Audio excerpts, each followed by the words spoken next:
पृथ्वी के आर पार एक होल किया जाए तो नीचे क्या दिखाई देगा, यह सवाल सभी के मन में जरूर घूमता रहता है। इन्हीं सभी सवालों के जवाब आपको इस वीडियो में मिलने वाला है। इन सभी सवालों के जवाब को जानने से पहले पृथ्वी की संरचना को समझना होगा। जैसा कि देखने पर हमें लगता है कि हमारी पृथ्वी समांतर चपटी है, लेकिन अंतरिक्ष से देखने पर गोल दिखाई देती है, और है भी, लेकिन पूर्णतः गोल भी नहीं है। यह अपने ध्रुवों पर थोड़ा चपटी है। पृथ्वी किस पर टिकी है, इसके बारे में कई किंवदंतियां प्रचलित है, जिसमें सबसे ज्यादा जो प्रचलित है वह यह है कि पृथ्वी शेषनाग के फन पर टिकी है। कुछ लोगों का मानना है कि पृथ्वी विशाल समुद्र में तैर रही है, लेकिन यह सब कुछ भ्रामक बातें हैं। वास्तव में ऐसा कुछ भी नहीं है। जैसे जैसे हम अंधकार से निकलकर ज्ञान की ओर आते हैं तो पता चलता है कि पृथ्वी किसी शेषनाग के ऊपर नहीं बल्कि हवा में तैर रही है।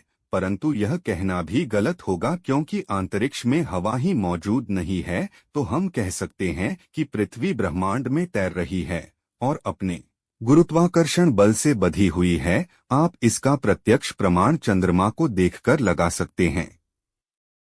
जिस प्रकार चंद्रमा अंतरिक्ष में तैरता हुआ दिखाई देता है, सेम उसी प्रकार पृथ्वी भी अंतरिक्ष में तैर रही है। अंतरिक्ष से देखने पर यह साफ दिखाई देता है। पृथ्वी और बाकी सभी ग्रह अंतरिक्ष में तैर रहे हैं और सूर्य की अनंत परिक्रमा कर रहे हैं। अगर पृथ्वी के आर पार होल किया जाए तो क्या होगा? ऐसा करना तो वास्तव में संभव ही नहीं है, क्योंकि अब तक पृथ्वी पर सबसे लंबा गड्ढा 12,262 किलोमीटर ही खोदा जा सका है। इसके बाद तापमान 300 डिग्री सेल्सियस से ऊपर होने लगा और खुदाई के उपकरण पिघलने लगे। लेकिन चलिए कल्पना करें, पृथ्वी के आर पार गड्ढा खोदने की। ऐसा करने के लिए हमें पृथ्वी के निम्न भागों से गुजरना होगा। सबसे पहले पृथ्वी के ऊपरी परत भूपर्पटी को खोदना होगा, जिसकी औसत लंबाई 24 किलोमीटर तक है, लेकिन इसकी लंबाई 5 से 70 किलोमीटर तक बदलती रहती है। पृथ्वी का यह भाग ठोस रूप में है।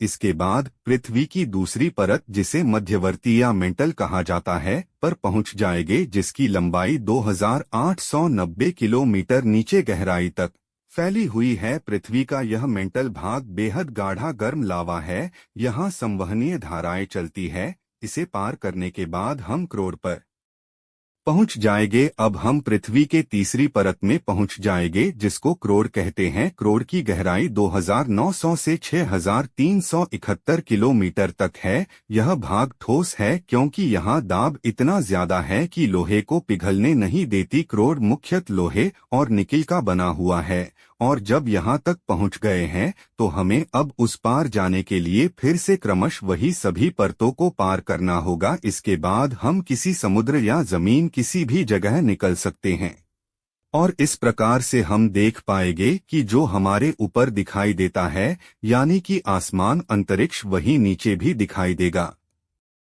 क्योंकि अब हम पृथ्वी के दूसरे भाग को आर पार देख रहे हैं। तो आपको अंतरिक्ष से जुड़ी ये जानकारी कैसी लगी दोस्तों? वीडियो को लाइक, कमेंट, शेयर करना ना भूले और हमारे चैनल को सब्सक्राइब जरूर करें।